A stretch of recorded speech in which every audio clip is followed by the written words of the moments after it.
என்னை இயேசு அழைக்கிறார். ஆண்டவராகிய இயேசு கிறிஸ்துவின் பரிசுத்த நாமத்தில் உங்களை அன்புடன் வாழ்த்துகிறோம். பரிசுத்த வேதாகமத்தில் மத்தேயு எழுதின சுவிசேஷம் 7ஆம் அதிகாரம் 2ஆம் வசனத்தில், ஏனெனில் நீங்கள் மற்றவர்களை தீர்க்கிற தீர்ப்பின்படியே நீங்களும் தீர்க்கப்படுவீர்கள், நீங்கள் மற்றவர்களுக்கு அளக்கிற அளவின்படியே உங்களுக்கும் அளக்கப்படும் என்று ஆண்டவராகிய இயேசு கிறிஸ்துவின் வார்த்தைகளை நாம் வாசிக்கிறோம். மனிதர்கள் எப்பொழுதும் மற்றவர்களை ஆராய்ந்து பார்க்கிறார்கள். மற்றவர்களை குறித்து தங்கள் அபிப்பிராயங்களை ஏற்படுத்தி கொள்ளுகிறார்கள்.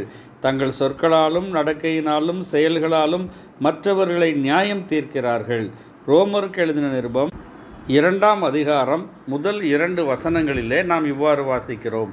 ஆகையால் மற்றவர்களை குற்றவாளியாக தீர்க்கிறவனே, நீ யாரானாலும் சரி, போக்கு சொல்ல உனக்கு இடமில்லை. நீ குற்றமாக தீர்க்கிறவைகள் எவைகளோ அவைகளை நீயே செய்கிறபடியால் நீ மற்றவர்களை குறித்து சொல்லுகிற தீர்ப்பினாலே உன்னைத்தானே குற்றவாளியாக தீர்க்கிறாய். இப்படிப்பட்டவைகளை செய்கிறவர்களுக்கு தேவனுடைய நியாய தீர்ப்பு சத்தியத்தின்படியே இருக்கிறதென்று அறிந்திருக்கிறோம் என்று வாசிக்கிறோம். ஆகவே நீங்கள் எப்படி மற்றவர்களை குற்றவாளிகளாக தீர்க்கிறீர்களோ அவ்வாறே நீங்களும் தீர்க்கப்படுவீர்கள். எந்த அளவினால் அளக்கிறீர்களோ அந்த அளவினால் உங்களுக்கும் அளக்கப்படும் என்று ஆண்டவர் கூறுகிறார். மனுஷன் தேவனுடைய கோபத்திற்கும் தண்டனைக்கும் பாவத்தின் காரணமாக பாத்திரவானாய் இருக்கிறான்.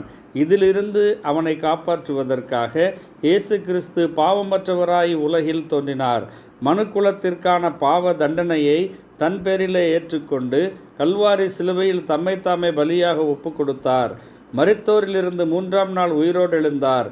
யாரெல்லாம் ஆண்டவர் இயேசு கிறிஸ்துவில் அவருடைய பலி மரணத்தில் அவருடைய உயிர்த்தெழுதலில் விசுவாசம் வைக்கிறார்களோ அவர்கள் பாவ மன்னிப்பை பெற்றுக்கொள்கிறார்கள்.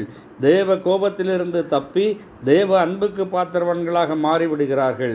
நீங்களும் ஆண்டவர் இயேசு கிறிஸ்துவை விசுவாசித்து அவ்வாறே அன்புக்குரிய பாத்திரங்களாக மாற வேண்டும் என்பதே உங்களை குறித்து நாங்கள் தேவனிடம் செய்யும் விண்ணப்பமாக உள்ளது. நன்றி. ஆமேன்.